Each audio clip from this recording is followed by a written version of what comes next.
The series starts off with a boy sprinting through a forest with runnels of sweat pouring down his face. Suddenly, he faces a monstrous creature and all he can do is question God's wisdom, confronting different animals. The truth is, Magu still hasn't attained his skill yet, and the other guy is desperate to find out what he is going to get blessed with.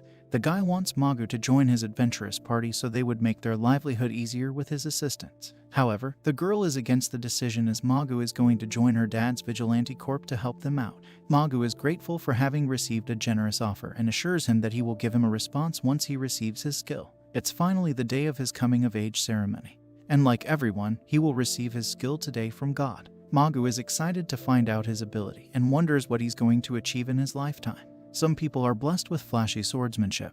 They can execute various techniques easily. There are those with great healing and medical abilities who can help cure the wounded and ill folk. Even though most of the skills give the user an advantage, a yin must have a yang. Some unfortunate skills only bring disadvantage to the user and may cost them their lives in certain situations. A nightmare for everyone. A senior soldier approaches Magu to ask about what he is hoping to get.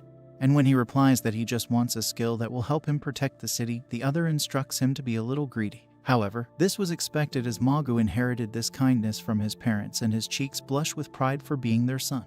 Magu wants to become every bit like his parents who were at the very top of vigilante corps in ranking. The whole city adored their swordsmanship, but their kindness was also the reason they were loved by every kid. Just like everyone, Magu also dreamt to be like them and wanted to spend every bit of time learning from them. However, time wasn't kind to him as he lost his parents really soon. One day, the largest ever mutant lizardmen attacked their city, Noda. The enemies pummeled down the city with their armed force and were about to attack Magu when his mom protected him. However, in doing so, her back was defenseless against the enemy, allowing them to slash her spine, an attack that was proven fatal instantly. Before breathing her last, her eyes were filled with pride for having protected the city and instructed her child to live. His parents gave up their lives while protecting the city, ensuring that it remains prosperous for the coming years. As a result, everyone was kind to the orphan and supported him on every stage of his life, a fitting parting gift to the fallen heroes. Magu wants to repay everyone for their kindness and will give his life for it. Seeing his expression, the soldier assures him that he would be welcomed by the corps even if he doesn't receive a skill, enraging the girl as she believes he might jinx it. As it was the day he became a proper adult, Magu instantly headed to the temple to receive his much-awaited skill. His hopes were soaring the skies, and his heart draped in white clouds of heaven. However, his fate wasn't easy on him. Whatever God had planned for him sounded more like an amusement than sanity. In a bizarre turn of events, Magu was blessed with the skill Decoy, a skill that attracts monsters to the bearer. Damn, his story hasn't even started yet. Just go on easy on him, dear God. As he had to hear such cruel words, Magu asks the priestess whether he can get another skill. But these abilities are predetermined from their birth and hence can never be changed. No one with this skill has lived long enough to see another month. And now the kid is expected to accept this as there is no other way to bend the cruel threads of destiny. Just as he leaves the temple, the word has already been spread and he sees the townsfolk packing up stuff for him. Due to his amusing fate, he is now instructed to live in the shacks of the mountain, dealing with monsters all by himself. He tries to stop them, but the chief promptly arrives, informing him that his presence will only threaten the existence of their town, and thus it will be better if he were to live far away from them. Even now, the monsters might well be on their way to smell the oozing fragrance of his skill. The chief expresses his sorrow and tells him that if there were another way, he would have made sure to help him out, but now the whole safety of the city depends on his departure. Just a few years ago, his parents gave up their life to protect the city, and now the city which Magu swore his loyalty to is kicking him out. A cruel play of destiny. The townsfolk instantly raise their voice for his departure and cruelly instruct the soldier to get him away, forgetting that he is just a child who didn't have a choice in this matter. Some people try instilling sense into others, but they are met with resistance.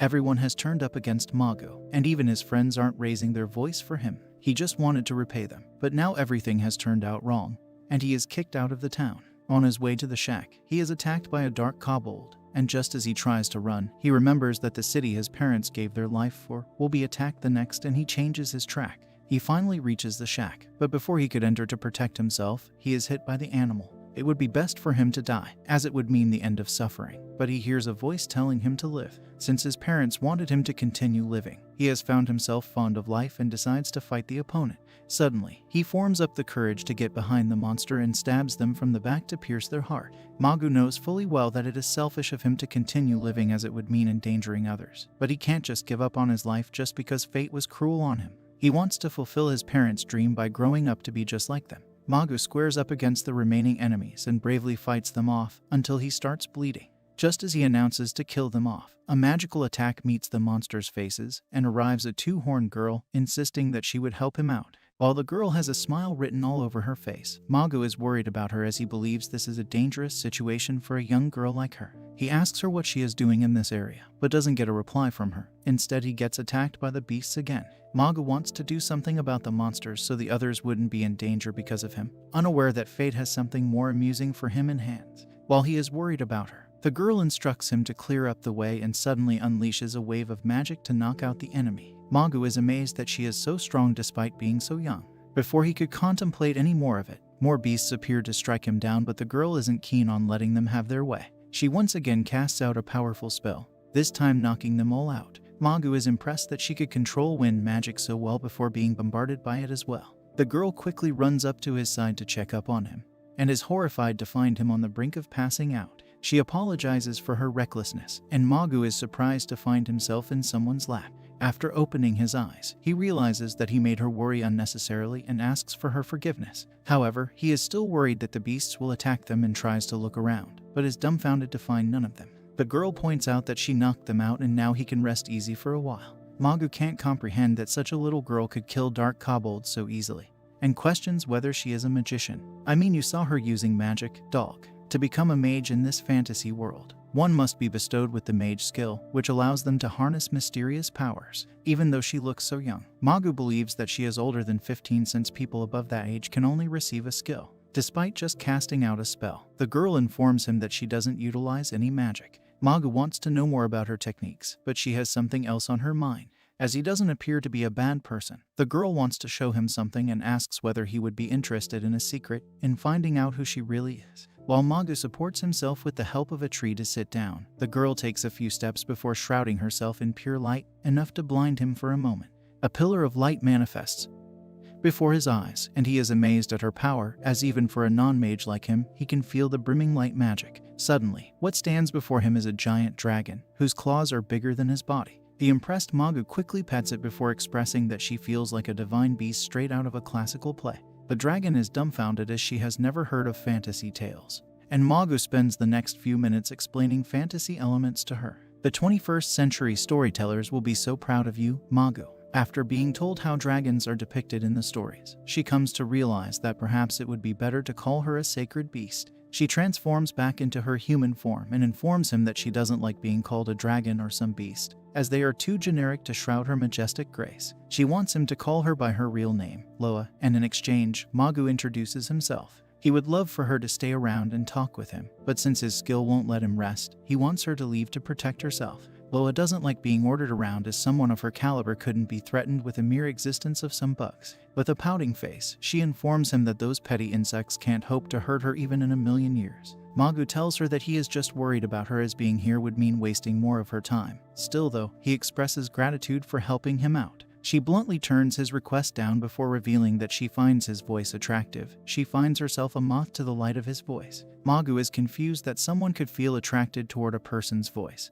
and the other reveals how she was inspired by his strong resolve to continue living and not giving up on life despite his cruel fate. While she was soaring through the skies, draped by the golden glow, all she could listen to was the lullaby of his mind, fighting for his survival. Upon arriving at the target point, she found him struggling right beside the pond. Magu realizes that it is because of his decoy skill, which doesn't just attract monsters but all kinds of creatures. The skill that is called decoy by humans has a completely different meaning in the language of dragons, and she believes it is called the caller. Loa wants to know whether there is a different skill for calling out demons, but who are they to know? She informs him that the decoy skill's main purpose is to bring man and beast closer to ensure harmony and so they could live together. Magu is astonished at hearing this, as this sounds nothing more than a fairy tale. Since his resolve to live was overheard by her, Manga wants to know whether it was the exact voice that attracted the monsters, and she assures him that it might as well be. It would have been one thing if only his voice was heard by them, but now he has to worry about his thoughts being transmitted to their minds. Since the decoy skill is so infamous for destined tragedy, Mago asks if more of divine beasts came to their help, and wonders why no one is around to talk about them. She recalls her parents' words, informing her how vile some people are, that they would take advantage of the divine beasts to follow their ambitions. As the dragons have strong prejudice against those people, they don't bother helping them out. However, she has recognized Magu as a respectable man and wants to ensure that his life remains protected. She has a deep affection for those who are eager to live their life to the fullest. She doesn't want to betray a person with a straight heart like him and assures him that she would be there to help him out all the time. Since Magu thought he would never be useful to the town again, he has given up on repaying them back, but Loa motivates him that he can accomplish this. He stands up to ask one more time whether she would be interested in assisting him on his journey, to which she happily responds that her lap would be a bed for his restless body. After embracing him, she accidentally pushes him too hard, and now he has to take some more rest. After showing her his new home, she takes him to the bed, and just as Magu wakes up, he finds another girl at the door. She assures him that he would be safe with her and wants him to call her his big sister. Anyone would be dumbfounded to find a stranger at their door telling them that they are their protector. Such is the case with Magu, who instantly wants to know who exactly she is. Well, since he asked for a holier name, she decides to bless him with the name she is known by others, Fia the Phoenix. The mighty bird demonstrates her power by swirling flames around her feathery body. She informs him that she overheard his resolve to live from far across the sea, and as she was impressed with him, she decides to come for his help. Normally, such a distance would require months of traveling, but Magu is amazed that she covered it in just a night, though he is more amazed with the boundaries to which his skills can reach and penetrate the living beasts' minds across the globe. Fia is astonished that he isn't much surprised and tries lecturing him, but realizes he wouldn't give her a dime of attention if she started acting like his big sister immediately. Magu already witnessed such an experience yesterday, so it was only natural that he wouldn't give in to the shock factor. She was initially worried that he might have been in danger, but now that she has seen he was asleep, she believes he has already taken care of the enemies. Magu is getting ready to explain the whole situation when a call for a big brother meets their ears, and Fia instantly turns her attention to the vile person calling him her brother. Laying beside him, the sleepy Loa opens her eyes as she overheard Magu talking to someone else. And honestly, what is this genre of sharing the same bed in literally every fantasy series? The first thing that she asks just creates more controversy, as she wants to know whether he enjoyed yesterday's night. Girl, read the room at least. There might be a third person present there. Magu is afraid that he might have done something to her, and asks why she wasn't sleeping in another room. Before she could answer, she spots a feather on his bed, and her attention instantly turns toward the newly arrived phoenix. After knowing each other's identity, a scourging flame ignites in their sparkling eyes. Magu is interested in knowing whether the two kinds had a history, but he is too late to ask this, as the two have already contemplated the killing method for their new prey. Loa informs him that dragons and phoenix never got along with one another. Thanks, we couldn't figure that out from your expressions. Your words are most welcome. On the other hand, Fia reveals that the two flying beasts have been fighting each for the rule over skies for centuries, though the conflict is yet to resolve. As the two are causing far more trouble than the demons, Magu gets aggressive as well to stop them before they could ruin his new house. The two apologize for their behavior, as they instantly come to regret it after having to fix the wall, since she came to help him. Magu insists that Fia set the formalities aside and start calling him by his name instead of regarding him as her master. There is a custom of their tribe which forbids them from being informal with the caller and must see them as their master due to their ability of reading their mind.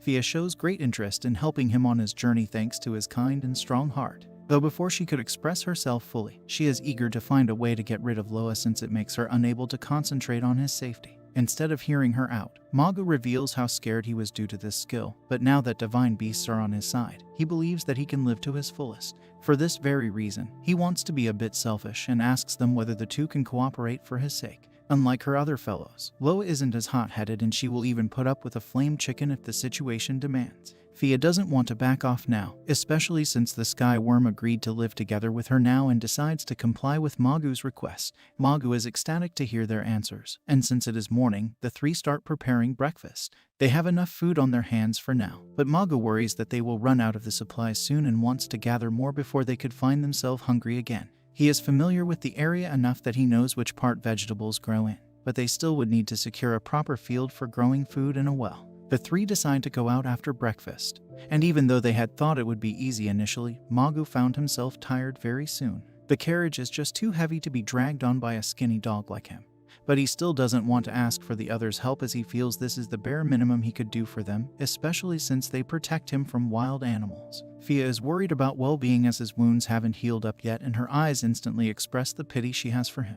Magu doesn't want his health to bother them one bit, and he assures her that he is feeling more than just better and tells her to stop pitying him. I mean, it's a good exercise if anything. As the forest is far away from the city, the two are interested in knowing Magu's reason for staying here instead of the town. and with much shame on his face, he reveals the reason. The two are enraged that they kicked him out for such a trivial reason, and Fia is ready to go and engulf the whole town in flames, but Magu stops her from doing anything foolish and assures her that there wasn't any other choice for them. Before she could release more of her anger, the three have already arrived at the pond to get some drinking water. The pure surface of water reflecting gleaming sunlight upon the nearby trees, painting them in pure greenery shimmered with sprinkles of gold. Magu wants to gather some plants and fishes from the nearby river, and instructs the two to fetch some water from the pond. Instead of helping out the phoenix, Loa starts playing, irritating the other. Before Magu could barge in, the two had already started playing with one another in the pond. After she comes out of the pond, her clothes are soaking wet and Magu can't keep his eyes on her. Seeing embarrassment written on his face, she finds an opportunity to tease and intentionally exhibits her breasts so he could look at her. Loa is enraged that she has their master all to herself and warns her that she has nothing on her body. It becomes a competition for the two, and Magu is the only who suffers from it. At the end of the day, they have succeeded in their mission of gathering food. Before they could sit down and enjoy lunch, Fia suddenly notices a demonic aura coming from behind, and they get ready to anticipate an opponent. Seeing Fia get on her guard, Magu immediately asks whether it is a monster here to ruin their food, and the other nods in agreement. Loa also wants to take on the monster, but Fia tells her that she intends to take on the enemy by herself. A man-eating troll appears out of the bushes to interrupt their meal, and Fia doesn't take this particularly well. She worked really hard to get the water. How could anyone just let their hard work be ruined by some man-eating carved green balloon? Magu realizes that the troll was only drawn to his blood, and is horrified at how fast his skill came into effect, as this is just a second day and he has already been attacked by two different beasts. Fia summons her cycling flames to charge against the enemy. However, just as she is about to blow him up, the flames extinguish since she was wet, and her ego as a phoenix has been pummeling down to the ground. As the troll swings his weapon to hit her, Fia decides to get serious and transforms into her original form to teach it a lesson. She flies up to the sky before raining down drops of flames atop the enemy. Not even a second had passed by until the troll was vanquished by her, and nothing but thriving ashes remained of him. Magu's sparkling eyes were proof of how proud he was of her, and she accepted the compliment wholeheartedly, though they can admire each other later, as Loa reminds them of the other enemies they have to face. Just as they turn their faces, they find themselves surrounded by a bunch of trolls, and as they cannot take on every one of them, Magu advises them to run away.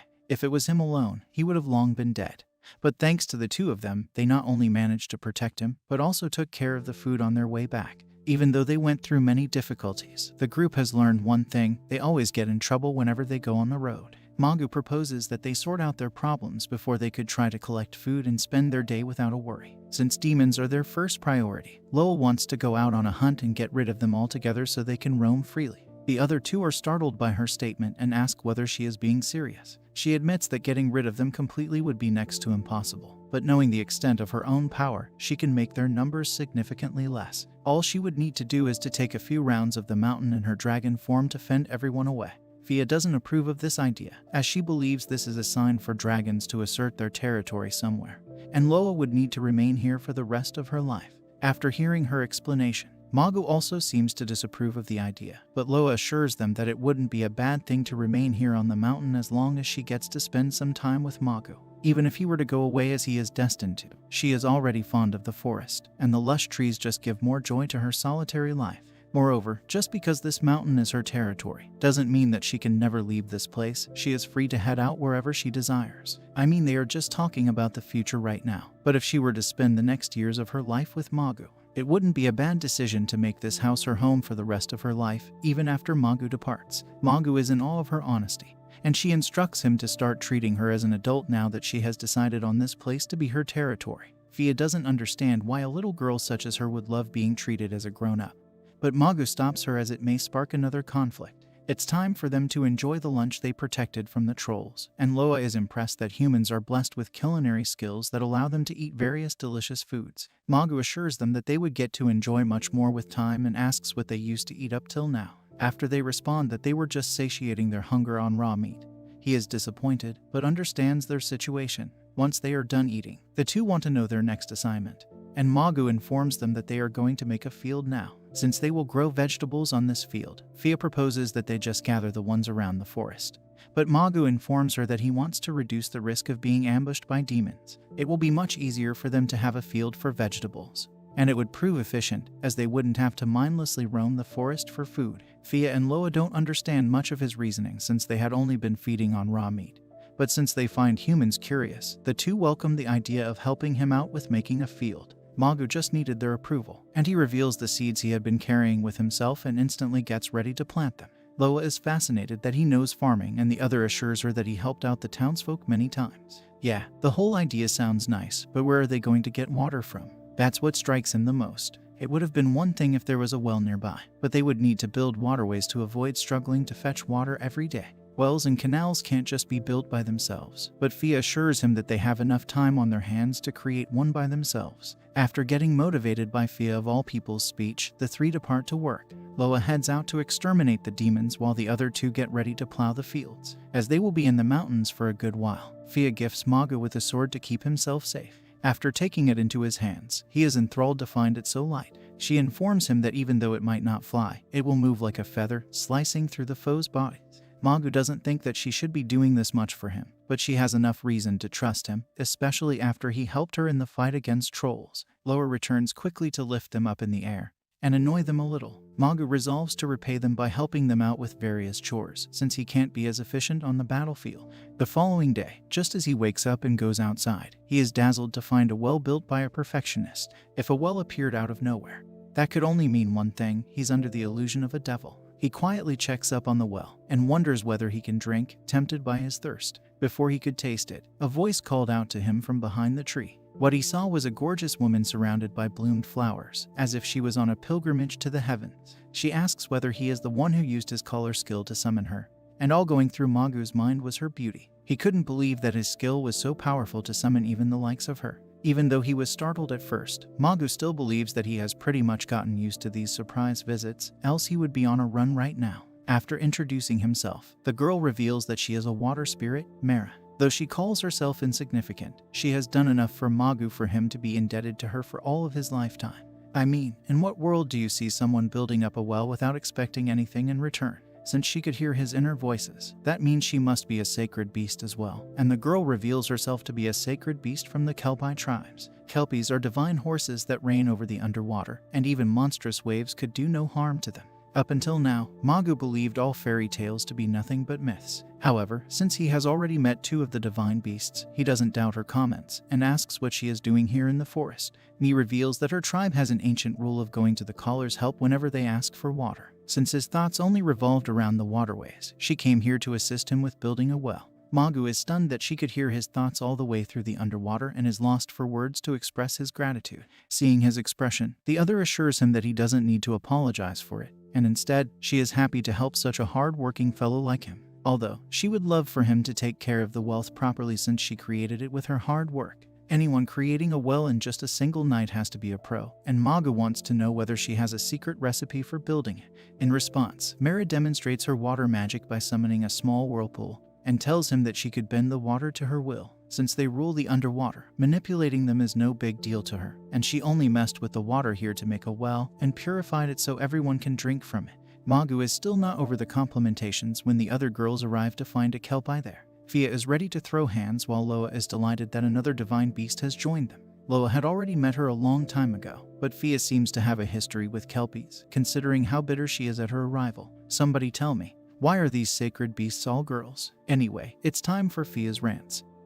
Who is disappointed that her master only attracts her natural enemies? We understand your disgust for dragons, but what did the Kelpies do to you, ma'am? Turns out, it's just that she can't swim, so anyone who has even a shred of swimming ability is her natural nemesis. Magu tells her to calm down before they head inside the house to have breakfast. This is the first time Mi had a human meal, and while it was an odd experience, she really felt good about it.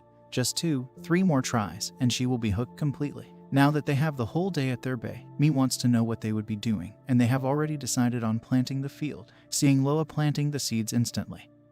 He warns her that they won't grow since it's out of season, but she assures him that they would succeed. Mi can only stare in curiosity, and after spectating at them for a while, she wants to know why Magu is not spending his time with humans since it would be much more convenient for him to live with them. As awkward as it may be, he has to explain it to another companion of his now. and after hearing his tale, Mi can only feel sorry for him. Initially, getting accustomed to this life was a bit difficult, but thanks to everyone's help, he has started to enjoy living in the mountains and doesn't feel nostalgic about his city life. Just as he is finished talking to her, Loa informs them that they are all set to plant the fields, and Fia fears that the seeds are wasted.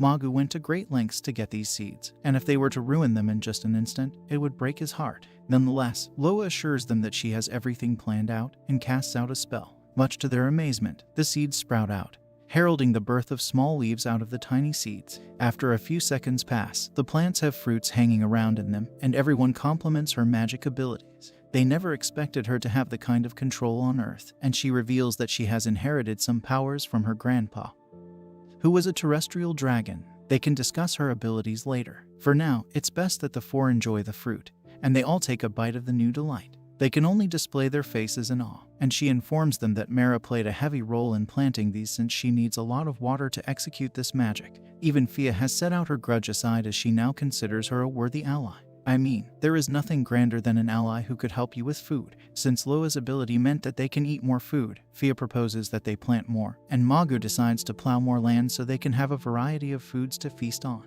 Fia has adjusted to her new life besides her natural nemesis, and compliments the Kelpie for bringing her delicious water. Since they would also need a watering hole, Mi proposes that she make another well. Magu is worried about her health and feels that she would just overwork herself if she keeps going on this rate, but the other assures him that she hasn't worked as hard as the other two and has enough power to make an additional well. Just as she casts the magic, water sprouts off the ground from various spots and she instantly apologizes for messing up. Even though this wasn't anticipated, Magu and the others were delighted to have warm water rained upon them. He sees this as an opportunity to make a small spring for them to bathe in and explains it to her. After being told how it relaxes their bodies, Mi can find such a culture only strange, but she still agrees to it, though the others are tasked with finding out a way to prevent leaks and drainage. Later that night, while the others were asleep, Mi and Magu worked really hard to make a bath for them.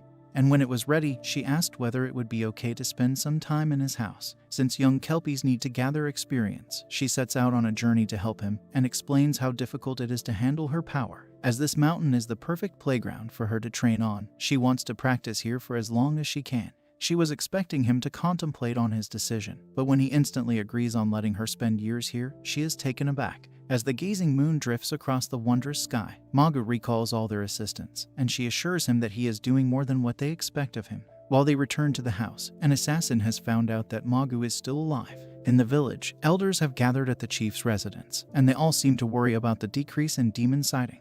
They feel sorry for the young kid being out there on his own. What else could they have done for him? They believe that he must have been swallowed up by one of the wild beasts, unaware that he is living his dream life up in the mountains. Magu's childhood friend was the assassin they sent on the mission to find out about him. And when she returns with the news of his whereabouts, they are astounded that he not only survived the demons, but is also living such a good life there. Due to the magic mirror, they can see all around his house, and they can only question the source of help that made the bath and the farm. The girl was surprised as well, but after a bit of observation, she realized that there must be other people living besides Magu, although she never quite found out the identity of others. Suddenly, a dragon manifests right before one of the magic mirrors, and the elders lose their nerve for a second. Fortunately, the dragon was on the other side of the mirror and not in their room. They realize that it is probably due to his decoy skill. And before they could even discuss anything, Magu's other friends start shouting that they should kill him as soon as possible to prevent the dragons from coming here. Dude, calm down. Think before feeding your friend to some random dragon. Everyone knows that the decoy skill is too dangerous, and pissing off the dragon would mean a calamity descending upon both Magu and the town. While everyone seems to be out for his blood, there's at least one sane voice among the audience. One of the soldiers proposes that they monitor the young guy for a while, and only intervene if he does something to piss off the dragon. Seeing everyone in panic, the chief calms them down before admitting that they have put Magu through enough pain. However, this didn't follow up with empathy. Rather, he ordered his men to assemble all the skillful soldiers to ambush Magu and get rid of him before he could have a falling out with the dragon and let it rampage. Damn, at least hear one of the sane voices out. Old man. I mean, he has a duty to protect, but at least there ought to be another way, right? At Magu's new house, his injuries have finally healed and not even a scar remains. It's been a few days since he has started living here, but since he wasn't completely useful to them, Magu wishes to end this trend and finally get himself to work. While he was getting ready to go out, he spots the sword Fia lent to him, and the closer he looks, the more he admires its sharpness and design. probably because even as a non-mage, he can make it summon flames and let it scourge through the winds. Though he worries that he might injure himself swinging it mindlessly, so he hopes to dedicate training sessions to practice with it.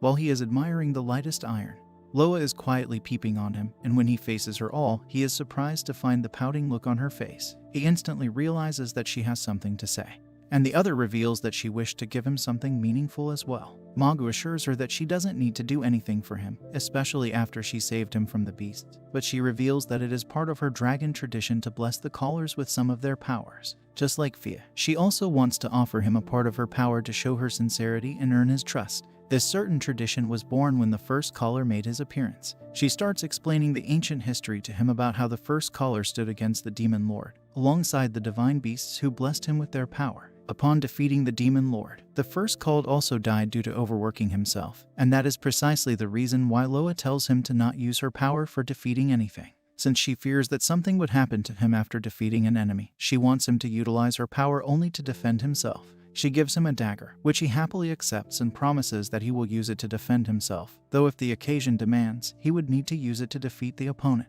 She perfectly understands his intentions, but still warns him from swinging it around casually, and gets a head pat in return for expressing her worry about him. Since he has been helped by them until now, Magu wants to show his resolve to help them and goes out to the forest to hunt for some food. As the others take care of the enemies, he wants to take on the duty of gathering food for them as well as doing house chores. Just as he is getting ready to hunt more, a magic arrow suddenly attacks him, and here are the chief and his henchmen, who are supposed to get rid of him. The chief quickly gets to the point and tells him that bringing a dragon here was a bad idea. Now that there is no choice left, he has to take things in his hands as he has a duty to protect his people. Before Magu could present his side of the story, they start attacking him with magic and swords alike. He tries hard to avoid getting into combat, but there is hardly a choice for him. In angst, he tells them how selfish they are for trying to kill him, even after he went away from the city to protect them. The dude left the town just so he could live his life however he wants, and now they aren't even praying for his solace up in the mountains. Just as he is about to get away, an arrow strikes his shoulder and his friends make an appearance. While he is lying down, a magical attack descends from the sky to hit him.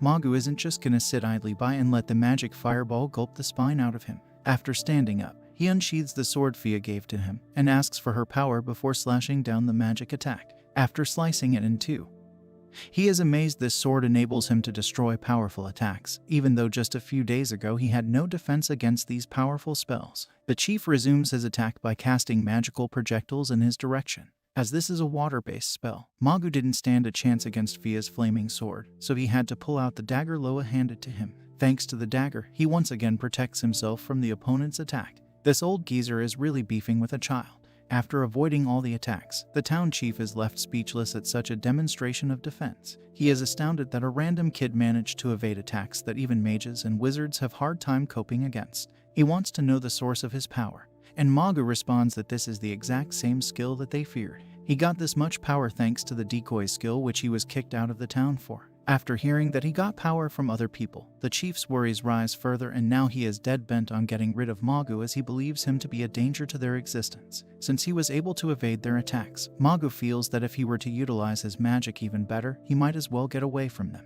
However, just as he shows them his back, the chief makes his intentions clear and the kid is horrified that the other party really meant to kill him right here. Just as he turns back, he finds the chief casting out a dangerous spell meant to annihilate him in an instant, granting him a painless death. Magu realizes what spell this is, and recalls the only time he got to witness it. Back when a horde of demons had attacked the town, the chief cast it out and not only turned them to ashes, but also nearly wiped out the entire town. He quickly starts thinking of retreat, but realizes that if he were to run off to his house, the damage will follow him and he might even lose his only place. With no choice left, he charges against the chief to break the staff before he could even cast the dangerous spell. He hasn't even gotten there when his staff snaps in two, and a giant phoenix descends from the sky, warning the old geezer to stop harming her master. The chief is stunned to find a creature of legends roaming the skies so near his town. On the other hand, Fia informs Magu that she got here hurriedly after sensing that he was in danger. After hearing that these are the same selfish pricks who kicked him out of his town, Fia wants to repay them in the same manner. And before Magu could explain anything else, the chief starts barking again, this time accusing him of secretly planning to annihilate the entire town. Fia would love to chop his head off and feed his dead body to other demons, but there is someone whose anger surpasses even hers. It is none other than Loa.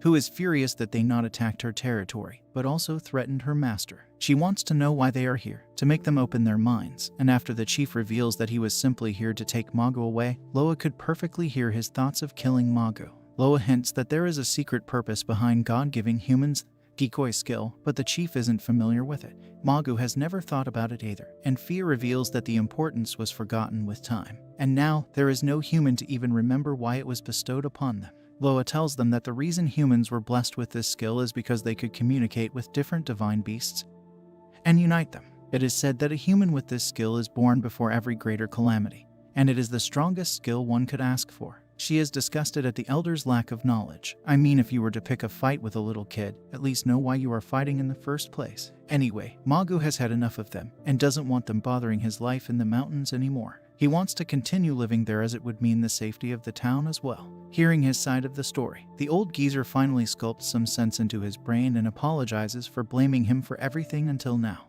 It would be best if they never see each other again. And Mago asks them to keep his hometown safe, which they promise. On their way back, they are all imprisoned with his patience and compliments him on his kindness. Mago doesn't mind sparing them if it means they won't bother him again. As they return to their house, they find some townsfolk tied in there, and Mi reveals that they were just here to demand the decoy skill. Mago doesn't want any trouble with them, and Loa decides to take them back to the town. In this peaceful world, Mago doesn't believe that he will get to see a day where he would need to use his power. But the thread of destiny does funny things, and he may have to face something soon enough. Meanwhile, a black cat wakes up, their eyes glowing crescents. Few weeks have already passed by since the town chief and his men had attacked them. Though now Mago has returned to his peaceful life. With the help of Loa, they manage to grow the crops, and he has taken on the duty to water them, as he depends on them for everything. This is the least he could do for them, and takes pride in doing this much at least. After working for the day, he decides to take a bath to relax himself before lunch. Mago can't believe that his life changed for the better after getting the skill, and can only thank his colleagues for it. Just as he gets sleepy in the bath, he overhears Mi and Fia and finds them behind.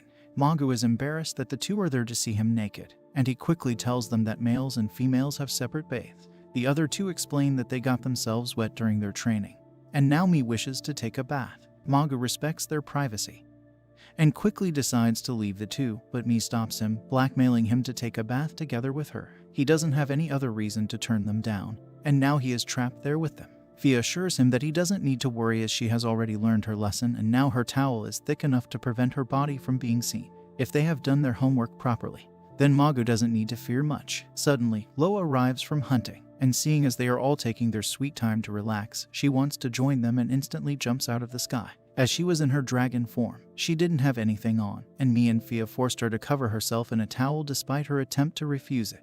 While they are playing in the hot spring, a cat appears from behind, and Mago quickly takes it up to see if it's okay. Mago is worried as the kitten looks weak, while Loa is ecstatic to see a new friend. Mi quickly informs them that the kitten is a monster, albeit she has no idea what kind of monster it is. Loa doesn't sense any hostility from the kitten and pours some water on it to clean it up. If it had any sense of hostility, it would have known better that this is Loa's territory, but they will have to wait for some time to find out the monster's characteristics. As the kitten looks hungry, Mago heads up inside to make something for it and entrusts the others to take care of it. Loa has got an opportunity to check out whether Fia can produce milk for their little friends, but all she got was bonks on her head. They didn't have any milk, so Mago decided to make some soup for it, and Fia assured him that monsters would feed on anything as their stomach can take heavy stuff easily. Mi is still confused about the kitten's presence, as it doesn't feel right for the kitten to wander into a dragon's territory. After much contemplation, they realize it must have stumbled upon mountains through a cave, and deduce that the kobolds may be hiding there as well. Hearing this, Loa sees this as an opportunity to head out and explore the mountains. The others also agree, and just as they get ready to head out, Mago finds out that the kitten has grown attached to him. Loa takes it up to stamp a new name for it and tells Miao-chan to stay at the house until they get back. After wandering in the mountains for long enough, Loa finds a cave and instantly realizes that it is a kobold nest. She is familiar with the cave, as she was also raised in a similar hideout. She warns them to move carefully inside, as the whole area is rocky. She points out at the cave to ask Fia and Mi what they think of it. Although Mago doesn't notice anything unusual, the others instantly get on their guard as the cave looks suspicious. Sensing the danger, Loa instantly transforms into her dragon form, and a swarm of demons appears out of the cave. Mago finally realizes that it is more of a dungeon than a simple cave, and the Kelpie and Sky Beasts take on the enemies. Manga also offers a bit of his help before proposing that they get rid of the dungeon before it becomes a bigger nuance to them. Fia suspects that the creator of the dungeon probably knows about them and believes it's best to destroy it, and Loa isn't fond of dungeons in her territory. Mi also fears that it may become a bigger danger if they spared it, as everyone is in favor of raising it. The group heads inside and Mi explains that their target is the dungeon boss, who they need to defeat in order to stop the dungeon from functioning. Manga realizes that Loa is a bit afraid inside, and after asking why she is sticking too close to him, the other gets embarrassed to admit that she isn't used to darker places. He calms her down, assuring her that he would use the dagger and sword to protect her. Just as Mi turns to discuss those weapons, a group of monsters suddenly manifest to attack them. However, she was quick to notice their attack and knocked them out before they even had a chance to strike her. Afterward, she rewards him with a water bracelet which prevents surprise attacks from the monsters. While they progressed deeper, they were attacked by various monsters, but thanks to the bracelet, Magu knew about their attacks. After much progression, Magu realized that the monster only attacked them once they were on the wrong path. He felt they were being guided to the correct path. Loa informs him that they are near the middle of the dungeon, and feels that the keeper, a boss, perhaps wants an audience with them sooner than later. Even though this would be a dangerous situation for a normal adventurer, Magu doesn't feel a sense of danger thanks to his companion's power, and the four finally arrive at the halfway point. Before they head inside, they warn Magu that the boss might be too strong for even them, but he assures them that he can be of help. Loa is proud that he is courageous enough, and the three transform to break the door. Just as they get inside, they find the undead lizard man boss inside, and Magu's blood instantly boils from rage. It is the same lizard man that his parents defeated to protect the town. Loa realizes that Magu is bursting with emotions right now and wonders whether it is fear. Magu explains that this lizard soldier was the reason so many people, including his parents, lost their lives, though they managed to beat him in the process. He perfectly understands that he was resurrected and turned into an undead by someone, but he could still feel anguish creeping inside his veins. His focus on the fight is 0 to none, and he almost gets axed by the enemy, though Mi steps in to save him. The others are enraged that the lizard dared to attack their master and start their assault. Loa wants to finish the fight instantly and bursts out a beam to destroy the enemy, but is shocked to see the other deflected effortlessly. Now that he has revealed his defense against their attacks, they must come up with a strategy to get rid of his shield. Seeing Magu defenseless, the enemy instantly rushes to attack him, but Loa barely manages to save him. The only reason they were all attracted to him was his strong sense of survival, and giving up would mean throwing away their trust. This is where another classical trope comes into play, the invincible power of friendship. Or maybe a bit later, as he had also promised to protect them. They all want to rely on him for this once, and he resolves to not let them down. He musters up courage to face the enemy with a new resolve and starts resorting to physical fight. However, they once again fail in landing a fatal blow, and now they really have to think about the enemy's shield. Magu has a strategy in mind, and he wants everyone to give him a hand. After informing everyone, off-screen of course, he charges against the enemy and distracts him, enabling Loa to hit him with one of her bursting beams. Once they have their target down, it is easy to get rid of him, and he slashes him with his sword. This was the first time they had executed a battle plan, and he couldn't be more happy to see the results. They lecture him on being too reckless, and he apologizes for trying way too hard than necessary. I mean, that was necessary, but go off, who cares? The group is ready to progress, and just as they get near the door, Magu gets worried that the monsters might prove too much stronger up ahead. Mi shares the same sentiments, and as they discuss the final boss, a black hand manifests out of the wall to grab Magu and take him somewhere. For thousands of years, the black-hooded undead remained in the shadows, remaining asleep. Now that his slumber has been disturbed, it is time for the Grim Reaper to call down the day of judgment upon the continent and its people. Magu doesn't recognize the undead, and the hooded shadow is surprised to find that he grabbed a child. Since Magu didn't recognize him, he reveals that his name is Desperado, one of the 7 demon lords of this world and the master of this dungeon. After contemplating what just went by, Magu is left horrified that he has come face to face with a demon lord who was awaiting him the moment he first stepped into the dungeon. Desperado initially wanted to let the divine beasts enter his chamber one by one, but since he got bored, he grabbed one of them. So, this dude slept for thousands of years and awaited their audience, but couldn't wait till everyone got there. Damn, that's a new low for a demon lord. As a reward for Magu coming this far, he will be transformed into a wandering ghoul of the dungeon, while his beasts will serve other purposes. Magu isn't just a lowly talentless adventurer, and he unsheathed his sword in protest to summon flames and intimidate the opponent.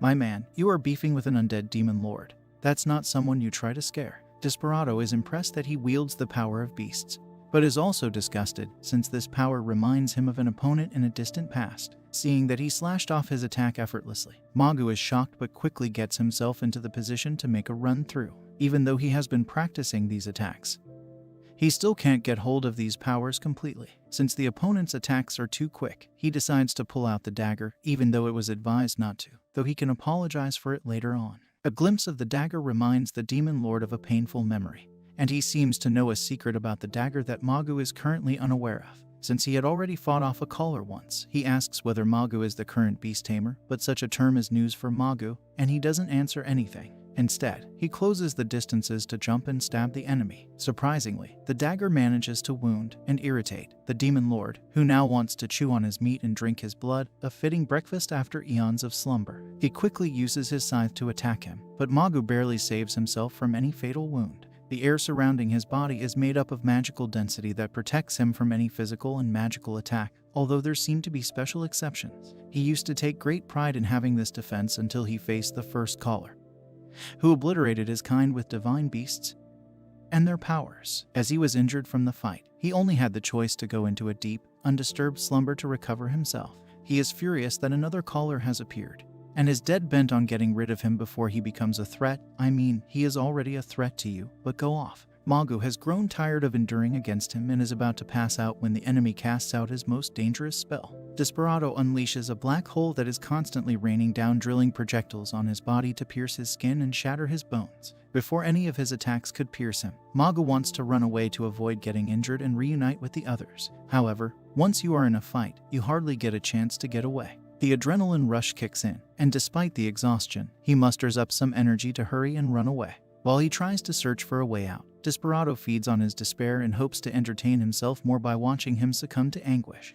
There is no path for him to get back, and he must face his adversary right then and there. He already used the water shield, so now he can't rely on it anymore to protect himself, and after everything is done, the offense feels like the best defense to him. He pulls out his sword to face his enemy, and with eyes sparkling with bravery and resolve to smash his opponent, he swiftly turns back to face the Reaper. Desperado is amused that he is finally showing real intent, and further provokes him. He waited thousands of years to get his revenge, and although he didn't get to face his former enemy, he hopes to sate his thirst on the new one bearing his powers. Magu could have been his strongest opponent up till now, but due to his lack of experience, he didn't manage to hack the Reaper into submission, and now all he can do is await his painless death. The Demon Lord compliments him on having withstanding some of his strongest attacks before revealing that his body needs much more time to get accustomed to the gifts that he has been blessed with. The power of the Divine Beast, Magu has reached his limit, and even lifting up a finger feels impossible for him now. The Reaper is celebrating his victory before even dealing the final strike, and all this blabbering gives Magu a chance to get back up. Man, the power of friendship is just too strong here, omnipotent even. Seeing his tenacity, the Reaper strikes with his scythe, but Magu manages to block his attack before charging to land one successfully. The Demon Lord, like every sane man, is annoyed that he managed to get up even though it was nearly impossible. And guess what our protagonist had to say in his defense? Exactly, he couldn't die because he promised the others he would live. When he got his skill, Magu was planning to use it to aid his people in a way, but after being thrown out of the town, he found amazing people, and now he wants to spend every minute of his life to help them and repay their kindness. As the Demon Lord intends to harm his closest allies, Magu simply can't let him run wild through the hood, and he unleashes all his power and offers up his body so he could finish off the enemy. The purified light shatters the dark in an instant, allowing him to weaken the enemy and use his remaining power to charge against the enemy with his cool new toy. Desperado was astonished that he could feel the pain dealt by a human once more, and reveals that he was drawn to his power this whole time. Earlier, he was mistaken that it was the Divine Beast's powers, but after this fight, he was proven wrong, as Magu's heart is the strongest, which attracted him. He warns Magu that even though the power is great, he will be drawn into greater battles due to his skill, and wants him to be prepared for any tragedy. Magu doesn't need to worry about his warnings, and he assures him that he will live his life to the fullest before obliterating him into nothingness. As he opens his eyes, Magu finds a roof over his head and a soft pillow under. He realizes that he is in his room, but can't recall how he got here since he fainted right after his battle with the Demon Lord. He can still feel his injuries, and just as he gets ready to leave the bed, the sobbing Loa enters the room, her sparkly eyes cloaked in tears. She is happy that her master finally opened his eyes, and soon Fia appears to lecture her on being too noisy, unaware that Magu has woken up. The three are ecstatic that he will finally get to enjoy the usual life again, and reveals that he was covered in blood when they found him in the dungeon. As his wounds were severe, Mi had to spend 3 days and nights continuously to heal him up, though she doesn't want any compliments for it as she just wanted to see her master come back to life. Loa wants to know what came to pass inside the final boss chamber as the moment they entered the chamber, something of higher density faded. With a calm face, he informs them that his opponent was the demon lord, Desperaldo, much to their astonishment. They are surprised that there was more than just one demon lord, but as long as their master won, they have nothing else to think about. Fia is impressed that he has gotten stronger, and teases him. Mi also gets close to him, prompting Loa to warn them that she will leave forever if they continue acting like this. It's time for them to feast on some meal, and despite their desire to bring it to the room for him, Magu assures them that he will come outside. Just as he leaves his bed, he is amazed to find various treasures in his room, and Loa tells him that they found it in the deep chamber of the dungeon. Fia then explains the basic rule of the dungeons about the hidden treasures and informs him that a party must retrieve it as the treasure belongs to the victors. They hand him a magic ring and insist that he tries it. After putting it on his finger, Mi suddenly comes to the room as she notices something strange, and upon seeing her master Fia explains that the cool effect of the ring is irascent, the presence of its owner. In some situations, it will come in handy as he would need to block various skills and magic. A great idea comes to Magu's mind and he wants to visit the human city to try the ring. Since they have received a lot of gold and silver from the treasure, he feels it would be a waste to not improve his already good lifestyle, though he has a lot of stuff on his mind. Before he could dream more, they inform him that the ring will only last for 5 days, crushing his desire to go on a longer journey. Well, he should be just happy for the current opportunity and go down the hills, before head out on some shopping as Mi and Magu ride Fia and Loa respectively. As this is the first time he is soaring the skies on her back, Loa uses her magic to protect him from the fierce winds. Seeing him pull out his sword in the air, she wants to know whether he loves dragon riders, and he shows deep affection for the legendary warriors, just like any boy would. Even though it was not recorded in their history, she informs him that most of the dragon warriors were callers and only a few could tame a dragon without the caller skill. Suddenly, he spots an enormous footprint, and upon a closer look, Mi feels that the shape is familiar. I mean, it does look like a kitty's paw. She believes it to be of one of the 4 great divine beasts, and explains that it is a monster which is regarded as a walking calamity. It calls for destruction at every walking step, but the good thing is they are not headed in its direction. It's best that they leave the monster alone. And Magu lets his kitten enjoy the scenery as well. As he was worried about leaving it behind, he brought it along so they wouldn't feel lonely. Loa feels that the kitten, was thrown out of the dungeon, since, usually, the monsters disappear after the defeat of the dungeon boss. Or perhaps, Maya's bond with Magu has protected it from disappearing into nothingness. They finally arrive at their destination, and Magu gazes at the metropolis surrounded by thick walls, impossible to penetrate by other humans, though demons are a different story. They are near the royal city, so everyone gets back on the ground to enter like a normal human. Magu has always dreamt of visiting the biggest city, and now he is excited to set a foot inside. They have enough money to gather everything they need, so they go out of their way to enjoy some snacks as well. They are surprised to see Loa so enthusiastic about books, and she informs them she is doing it all just so she can get closer to Magu and understand humans better. While they are enjoying their trip, a fox girl seems to have spotted someone familiar. After walking up the whole day, the crew got tired, and upon the advice of the locals, they decided to stay at the nearby inn. After the innkeeper told them about public baths, they decided to try them to recover themselves, and now Loa and Magu are outside to wait for the other two. Loa heads off to inquire whether it's their turn next, and while Magu is sitting awkwardly, he suddenly starts feeling being watched. After looking around, he spots the fox girl approaching him and instantly asks why a beast is following him. She is enraged that he lumped a beauty like her with those wild creatures and reprimands him for it. Afterward, she transforms into the 9-tailed fox to reveal that she is the fox who travels through eternity. Magu remembers the legends of her and asks whether she is a divine beast as well. She is impressed that he figured it out already and asks if he had already come across others since he wouldn't have known otherwise. Even though he was wearing the ring, she could still sense that he was the caller, and now she is here to have a chat with him. As she needs a tea-drinking companion, she insists that Magu shares a table with her, and the other, caught off guard, has no choice but to agree. Hyuzunoha takes him to her home, where she assures him to sit idly while she prepares tea for them. He is surprised that she is imitating the humans perfectly, even their lifestyle is the same. And the other reveals that she is more of a human than a divine beast lately. Magu is interested in knowing why she is living her life in the royal city when she could go out and enjoy her life to the fullest. Even though she has been living in the royal city for a few decades already, she doesn't feel that much time has passed and this is only her vacation.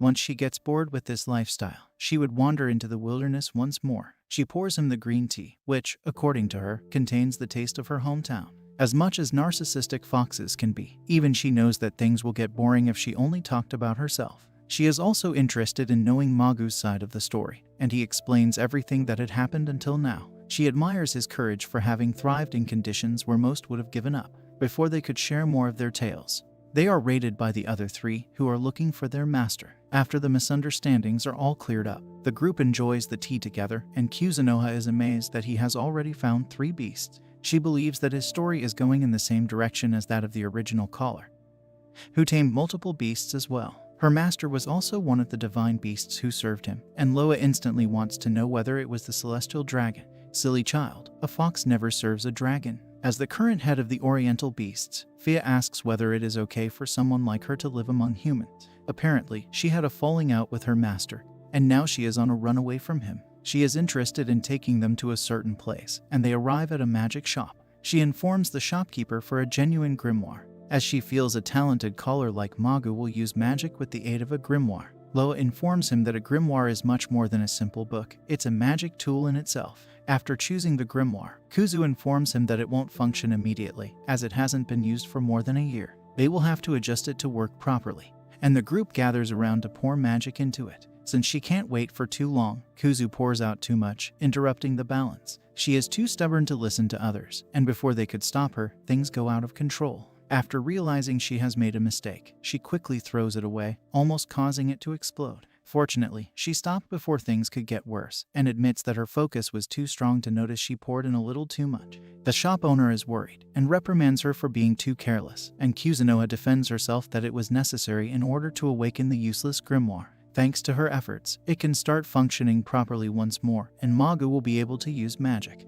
After taking it up in his hands, he can see why it is regarded as powerful, as he can feel the magic flowing into his body. Normally, a normal person wouldn't be able to use magic without the magician's skill, but since he has the power of beasts and friendship on his side, he can do whatever he wants, even cheat death. Kuzunoha instructs him to practice more so he could live an easier life in the mountains. She wants to pay for the book, but since Magu has much money on his hands, she allows it. In the morning, Kuzunoha wants them to enjoy the city more and asks whether she can show them around. She isn't really interested in sightseeing, she just wants to spend more time with her new friends. After everyone agrees, she takes them to various places and explains how business works in the human world. Loa and Fia instantly start arguing over shopping. Kuzu is worried that things might get worse if they go against each other, but Mi and Magu assure her that this is just their breakfast. Magu quickly goes there to silence the two of them, and Kuzu can only gaze at him in awe, impressed that he shut them up with a few words. Next place is her favorite one, and the crew arrives at a tower. Kuzu informs her that the tower is filled with stories of the first caller and the divine beasts, thus earning the name, the Divine Beasts Tower. Upon entering, they are mesmerized at seeing such beautiful artwork of the tale of the first caller and the divine beast.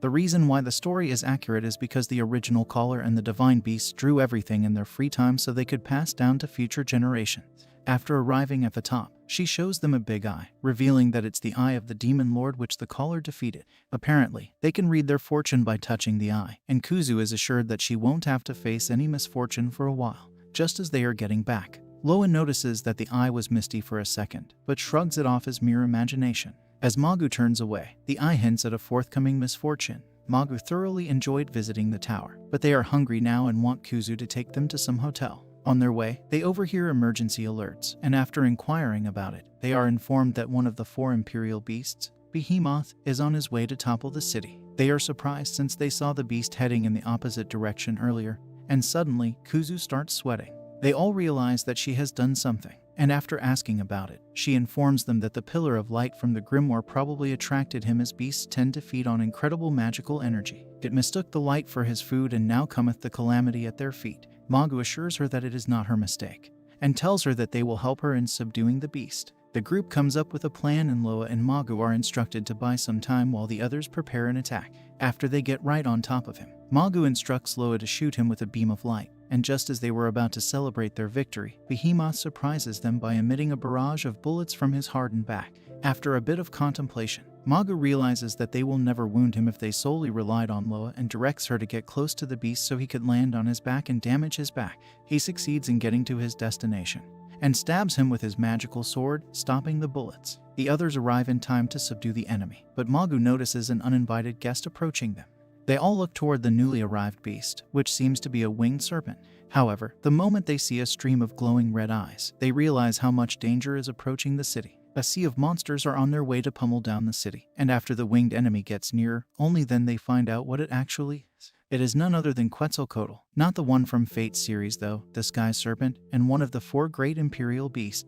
They are astonished that 2 of the great beasts are headed toward the town, and quickly decide to come up with a plan to stop them before they could harm the city. Loa is enraged that they are on their way to destroy her favorite shop, and unleashes attack on the enemies. On the other hand, Behemoth recovers and resumes its progress toward the city. Fortunately, they have formed a barrier to stop it, but they fear it wouldn't last much longer. Quetzalcoatl lets a battle cry out, and Loa instantly attacks him to shut it up, but the attack had no effect on the enemy. She continues her attacks, but is disappointed that they are practically harmless against it. The enemy unleashes its own attack this time, which they barely avoid. Fia notices a weakness and immediately leads a charge against the enemy, burning him up and causing massive damage to it. They are surprised that she figured out the weakness so soon, and she informs them that the other is vulnerable against things that are created, like ignition and electric shock. Quetzalcoatl panickingly starts attacking everywhere, and Fia entrusts Magu to create a bow and take the enemy down. While she buys time, he takes out his grimoire, but isn't confident that he will succeed. However, after assuring himself that he has everyone else on his side, he succeeds in manifesting a magical bow. Do you think he can take down Quetzalcoatl with the bow? Let us know in the comments. For now, leave us a like and subscribe to our channel for more content.